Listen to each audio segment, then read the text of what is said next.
जय जगन्नाथ दर्शक बंधु धर्मज्ञान टीवी यूट्यूब चैनल परिवार को आपन को स्वागत।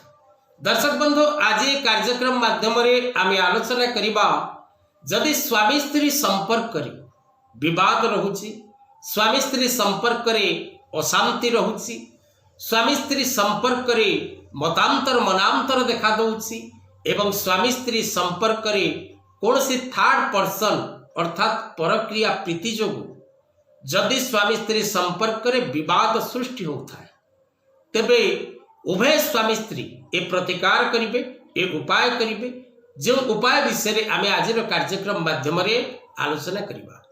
दर्शक बंधु, स्वामी एवं स्त्री ये संपर्कटी एते पवित्र एते निबिड़ जदि कौनसी व्यक्ति विशेष निज पार्टनर सहित विश्वास सहित समर्पण सहित संपर्क स्थापन न करे तेबे परिवार गति कदापि आगक बढ़ी पारे नहीं।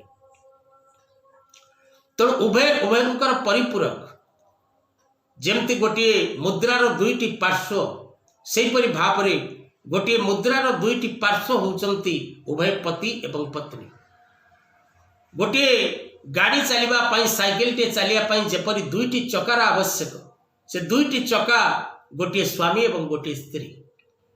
जेपरि ए संसार चलन हवा पई दिवा एवं रात्रर व्यवस्था विधि खंजिछि सेहीपरि भाव में स्वामी जदि दिवस हुए तेबे स्त्री रात्र ही थाए, स्त्री जदि रात्र हुए तेबे स्वामी दिवस ही थाए।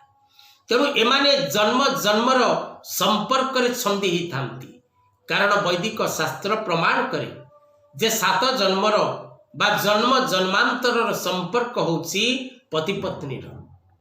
जो घरे जार बसिबार थिबो बा जो हाथ को जो हाथ धरिबार थिबो से निश्चित भाव रे धरिब। तेणु यह होउची विधिर विधान।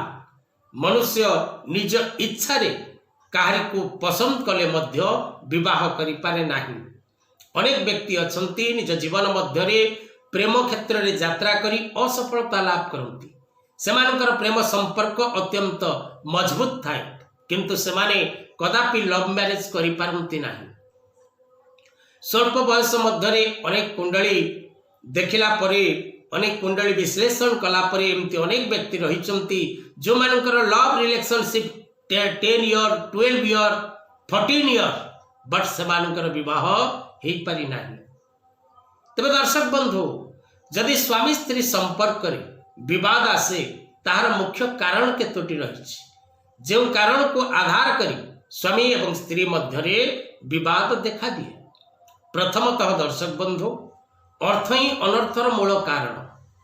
जदि आर्थिक समस्या परिवार उपर थिबो तबे निश्चित भाव में स्वामी एवं स्त्री मध्य विवाद मा मतांतर मनांतर देखा दब। द्वितीयतः दर्शक बंधु जदि कौन सी स्वामी स्त्री संपर्क विवाद देखा दउची तार द्वितीय कारणटी होउची जदि आपण जन्म जातक विचार न करी विवाह करिथांती। गणदोष, नाड़ी दोष, वर्ण दोष एवं विभिन्न प्रकार दोष मेलकर दोष जहाँ रुहे ता द्वारा स्वामी स्त्री संपर्क विवाद एवं विभेद देखा जाए। जदि कन्या राक्षस गणर बर नर गणर तेबे गोटे राक्षस प्रकृति एवं गोटे मानवर प्रकृति भिन्नता थाए। जदि कन्या राक्षस गण एवं बर देवगणर हुए तेबे निश्चित भाव में फाइट हुए। जदि कन्या देवगण एवं बर राक्षस गणर हुए तेबे निश्चित भाव में रिलेशनशिप रे अंडरस्टैंडिंग कम रुहे, विवाद देखा दिए। तेणु जन्म जातक विचार करी विवाह करिवार व्यवस्था रही। तृतीय को जदि आमे देखिबा तेबे जदि थर्ड पर्सन जदि कौन तृतीय व्यक्ति आपणकर पत्नी जीवन में आसी थांती बा कौन पति बा स्वामी जीवन में आसी थांती तेबे परक्रिया प्रीति को आधार करी मध्य वैवाहिक दाम्पत्य जीवन में दुख कष्ट भोग करा जाए।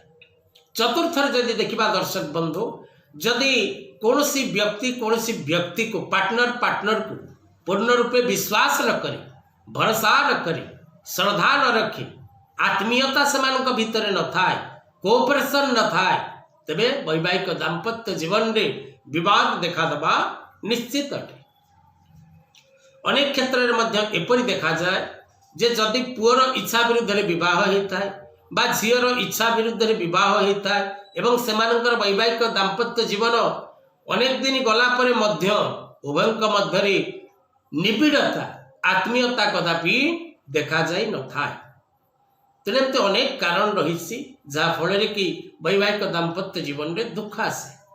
वर्तमान कली जुग चली दर्शक बंधु संसार भांगिबा पई कला जादू माध्यम टोने टोटक माध्यम तंत्र मंत्र जंत्र माध्यम अनेक व्यक्ति घर सुख को नष्ट करने को चेष्टा करुचंती।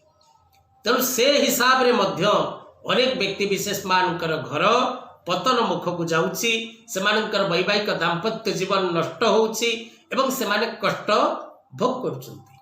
जदि आपण निज वैवाहिक दाम्पत्य जीवन रे दुख भोगुचंती तेबे दुईटी उपाय आज कार्यक्रम माध्यम आम आलोचना करिबा। से दुईटी उपाय प्रथम उपायटी होची भक्तिर उपाय, कारण भक्ति जो शक्ति अच्छी ताहा अन्य कौनसी थिरे नहीं। जदि कौनसी स्वामी निज पारिवारिक जीवन को नहीं दुखित बा जदि कौनसी स्त्री निजर पारिवारिक जीवन को नहीं कि दुख भोगुचंती तेबे प्रत्येक दिन लक्ष्मी नारायणंकर पूजा करंतु। लक्ष्मी नारायणंकर पूजा करिबा द्वारा वैवाहिक दाम्पत्य जीवन रे आसुथिबा दुखरु निश्चित भाव रे आपण को मुक्ति मिलता है। एथरे कौनसी संदेह नहीं। आपणकर भक्ति विश्वास श्रद्धा उपरे निर्भर करे आपणक पूजार फल। द्वितीय दर्शक बंधु उपायटी जदि आपण वैवाहिक दाम्पत्य जीवन रे दुख भोग करुचंती तेबे आपण शुक्रवार रो व्रत रखंतु।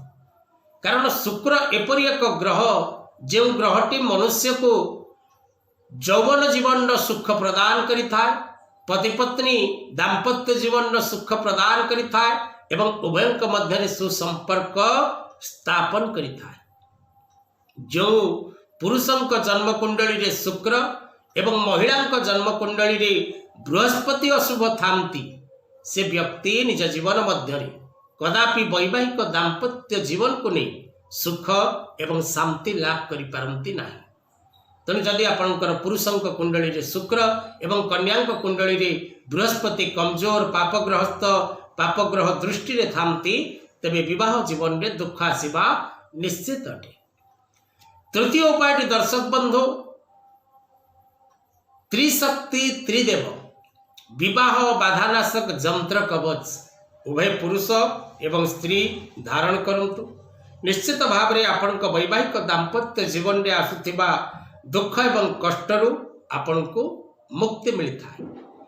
चतुर्थ दर्शक बंधु जदि आपण पूजा पाठ करबा पई समर्थ आपणकर सामर्थ्य नहीं बा आपणक पाखरे समय नहीं बा आपण समर्थ नुहंती, सामर्थ्य एवं समर्थ तत्सहित आपणक पाखरे समय अभाव तेबे आपण फिरोजा बोली गोटे स्टोन आछि जेम स्टोन फिरोजा को रिंग फिंगर रे चांदी रे प्रस्तुत करी धारण करंतु।